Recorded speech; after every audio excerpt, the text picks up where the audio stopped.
One Piece chapter 1084 dimulai dengan menampilkan sebuah color split. Para wanita di dunia One Piece sedang bermain ombak di pantai. Pada color split kali ini, kita bisa melihat para wanita-wanita cantik di dunia One Piece. Wanita-wanita tersebut adalah Nico Robin, Nami, Boa Hancock, Reiju, Yamato, Koala, Jewelry Bonnie, dan terakhir adalah Rebecca.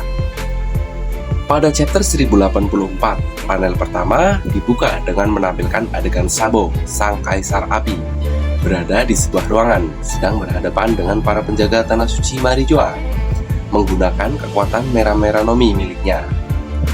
Di saat Sabo berhasil mengalahkan para penjaga tanah suci Marijoa, secara tiba-tiba Jewelry Bonnie, salah satu supernova sekaligus anak dari Bartolomeo Kuma, menghampiri Sabo untuk mengajak bekerjasama dalam pembebasan Kuma. Lalu panel dilanjutkan dengan menampilkan Sabo dan Jewelry Bonnie berlari di sebuah lorong menghindari pengejaran dari para penjaga. Kita bisa melihat Sabo dan Bonnie sedang berbicara tentang misi pembebasan Kuma yang akan mereka lakukan. Di saat mereka berdua sedang berdiskusi, secara tiba-tiba seekor gagak hasil dari kekuatan buah iblis Komandan Karasu datang ke tempat Sabo dan Bonnie. Tampaknya kedatangan gagak Komandan Karasu bertujuan untuk memberikan kunci. Di saat gagak Komandan Karasu selesai memberikan kunci kepada Sabo, tampaknya para penjaga kastil Pangea berlarian mencari keberadaan Sabo. Kita bisa menyaksikan Sabo dan Bonnie harus bersembunyi di langit-langit ruangan kastil Pangea untuk menghindari para penjaga yang ingin menangkap mereka. Dan ada momen di mana Sabo menggendong Jewelry Bonnie. Melanjutkan kejadian panel chapter sebelumnya, di mana Raja Cobra dari kerajaan Arabasta masuk ke sebuah ruangan di mana para Gorosei berada.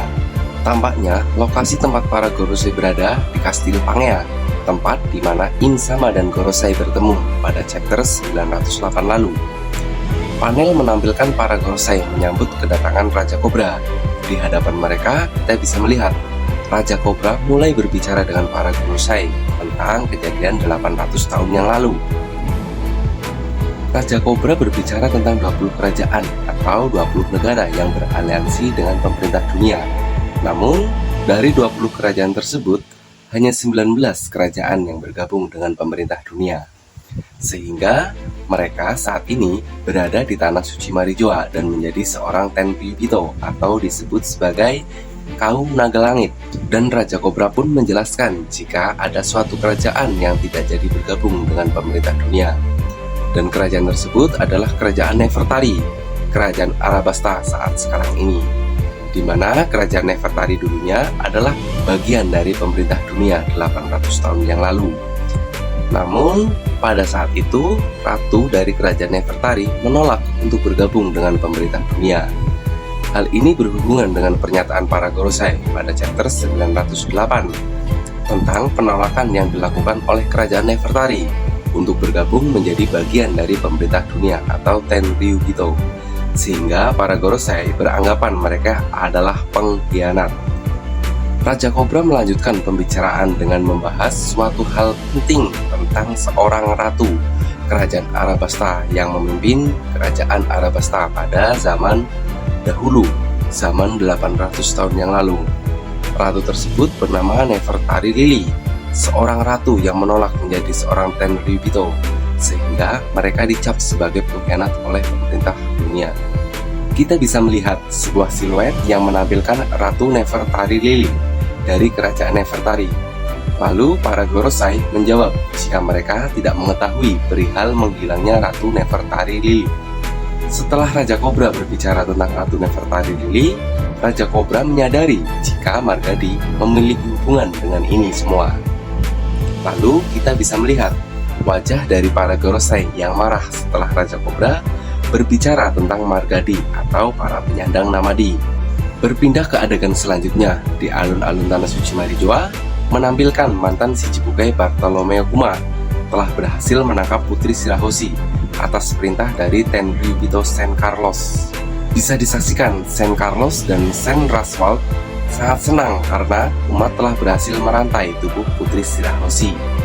sebuah tindakan penculikan yang kembali dilakukan oleh San Carlos, di mana pada chapter 907, tindakan penculikan yang dilakukan oleh San Carlos atas Putri Shirahoshi berhasil digagalkan oleh Don Quixote Moscard.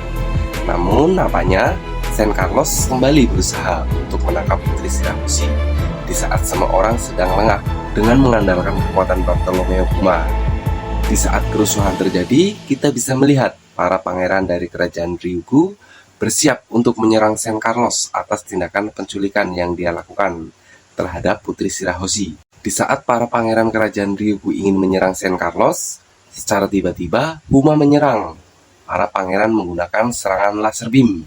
Lalu terlihat San Carlos memerintahkan Kuma untuk mengeksekusi semua pangeran dari kerajaan Ryugu atas penyerangan yang mereka lakukan. Dari sisi lain, kita bisa melihat Putri Rebecca, Donsai, dan Leo menyadari kalau San Carlos kembali berusaha menculik Putri Shirahoshi. Tanpa pikir panjang, kita bisa menyaksikan Donsai dan Leo, para komandan dari armada besar bajak laut Yonko Mugiwara no Luffy, menyerang San Carlos menggunakan serangan combo, di mana serangan combo tersebut menghantam seorang Tenryubito yang bernama San Carlos ke dasar tanah yang menyebabkan tubuhnya mengalami patah tulang dan luka yang sangat parah hingga San Carlos tidak berbentuk lagi. Lalu kita bisa melihat para raja dari kerajaan lain tidak percaya atas tindakan pembunuhan atau upaya pembunuhan yang dilakukan oleh Donsai dan Leo. Sepertinya para komandan armada besar topi jerami tidak mau kalah pamor dengan bosnya ya. Di saat Donsai dan Leo berhasil menyerang Tenryubito, kita bisa menyaksikan Bartolomeo Kuma juga bersiap menyerang Donsai dan Leo menggunakan serangan laser beam. Lalu di saat yang bersamaan, Komandan Morlai datang dari bawah tanah menggunakan kekuatan buah iblisnya. Lalu memeluk Kuma dan menariknya ke dalam tanah. Kita bisa melihat gagak Komandan Karasu juga hadir di tempat pembebasan Kuma. Kemudian Karasu memberikan perintah kepada Morlai untuk kabur dari Marijoa membawa Kuma. Para raja dari berbagai kerajaan kaget melihat kedatangan pasukan revolusioner. Dengan diperlihatkannya Komandan Morlai di tempat Kuma, itu artinya Komandan Morlai kabur dari pertarungan dirinya melawan Admiral Green Bull. Tampaknya Morlai mendapatkan misi sehingga dia harus mengakhiri pertarungannya. Dan di akhir panel, kita berpindah kembali ke tempat tahta kosong Kastil Pangea, tempat Raja Cobra dan para Gorosei berada.